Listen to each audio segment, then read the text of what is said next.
ഹരി ഓം. ആദ്യമേ എല്ലാവർക്കും ഐശ്വര്യസമ്പൂർണ്ണമായ പുതുവത്സരാശംസകൾ നേരുന്നു. Wishing A very happy new year all.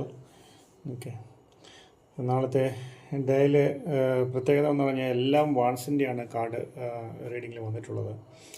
അപ്പോൾ നിങ്ങളൊരു എന്തോ ഒരു പ്രത്യേക ലക്ഷ്യത്തോട് കൂടിയിട്ടാണ് നാളെ മുതൽ വർക്ക് ചെയ്യാനുള്ള സാധ്യത എന്നുള്ളതാണ്. അപ്പോൾ എന്തിലാണോ നിങ്ങൾ ലക്ഷ്യം വെച്ചിട്ടുള്ളത്, ആ ലക്ഷ്യത്തിലേക്ക് നിങ്ങൾ ഒരുപക്ഷെ നാളെ നടന്നെടുക്കാനുള്ള സാധ്യത കൂടിയിട്ട് കാണുന്നുണ്ടെന്നുള്ളതാണ്. അതിന് വേണ്ടിയിട്ട് നിങ്ങൾ മാക്സിമം ഹാർഡ് വർക്ക് ചെയ്തിട്ടുണ്ട്. ആ ലക്ഷ്യം ഒരുപക്ഷെ നാളത്തേക്ക് നിങ്ങൾ അച്ചീവ് ചെയ്യാൻ വേണ്ടിയിട്ട് നോക്കും എന്നുള്ള ടൈപ്പിലാണ് കാർഡ് റീഡിങ് വന്നിട്ടുള്ളത്. ഓക്കെ, നിങ്ങളുടെ അഭിനിവേശത്തിൻ്റെ കാർഡാണ് വാൺസ് എന്ന് പറഞ്ഞു കഴിഞ്ഞാൽ.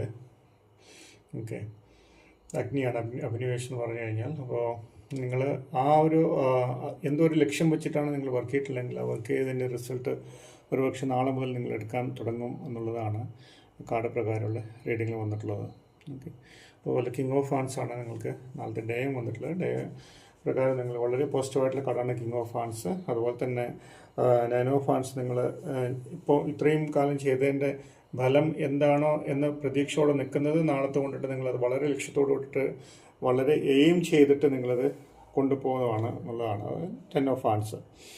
അപ്പോൾ എവിടെയാണോ എന്താണോ നിങ്ങൾ ഉദ്ദേശിച്ചിട്ടുള്ളത് അത് നാളെ മുതൽ നിങ്ങൾ അച്ചീവ് ചെയ്യാൻ വേണ്ടിയിട്ട് അതിലേക്കുള്ള ലക്ഷ്യസ്ഥാനത്തെത്താൻ വേണ്ടിയിട്ട് നിങ്ങൾ വളരെയധികം ഉദ്ദേശശുദ്ധിയോടുകൂടി തന്നെ വർക്ക് ചെയ്യുന്നുള്ളതാണ്. ഓക്കെ, അപ്പോൾ അതിനെല്ലാവർക്കും കഴിയട്ടെ എന്ന് ആത്മാർത്ഥമായി പ്രാർത്ഥിക്കുന്നു. ഹെൽത്ത് വൈസ് നോക്കുകയാണെങ്കിൽ വളരെ ഫിസിക്കലി നല്ല ഫിറ്റായിരിക്കും നിങ്ങൾ നാളെ എന്നുള്ളതാണ്. ഫിസിക്കലി നല്ല ഫിറ്റായിരിക്കും, മെൻ്റലി സ്ട്രോങ് ആയിരിക്കും. ഓക്കെ, അപ്പോൾ ഫിനാൻഷ്യലി നോക്കുകയാണെങ്കിൽ ഫിനാൻഷ്യലി നിങ്ങൾക്ക് കുറച്ച് വിഷമങ്ങളുണ്ടെങ്കിൽ നാളെ നിങ്ങൾക്ക് അതൊന്നും ഫീൽ ചെയ്യില്ല. കാരണം വെച്ചാൽ നിങ്ങളുടെ മനസ്സിലത്രയും ഒരു എന്തോ ഒരു എയിം ചെയ്തിട്ട് നിങ്ങളത് വർക്ക് ചെയ്യണം. അപ്പോൾ അതെല്ലാം നിങ്ങൾ കാൽക്കുലേറ്റ് ചെയ്ത് വെച്ചിട്ടുണ്ട് എന്നുള്ള ടൈപ്പിലാണ് കാണിക്കുന്നത്. ഓക്കെ, അപ്പോൾ എല്ലാവർക്കും അതുപോലെ തന്നെ ഐശ്വര്യസമ്പൂർണ്ണമായിട്ടുള്ള ന്യൂ ഇയർ ഉണ്ടാവട്ടെ എന്ന് ആത്മാർത്ഥമായിട്ട് പ്രാർത്ഥിക്കുന്നു. അതിപരാശക്തി അതിന് എല്ലാവരും അനുഗ്രഹിക്കട്ടെ.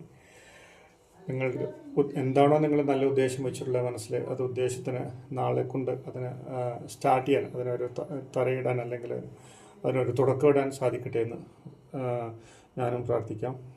എല്ലാവർക്കും ഐശ്വര്യസമ്പൂർണ്ണമായ ന്യൂ ഇയർ ഒരിക്കൽ കൂടി ആശംസിക്കുന്നു. Thank you.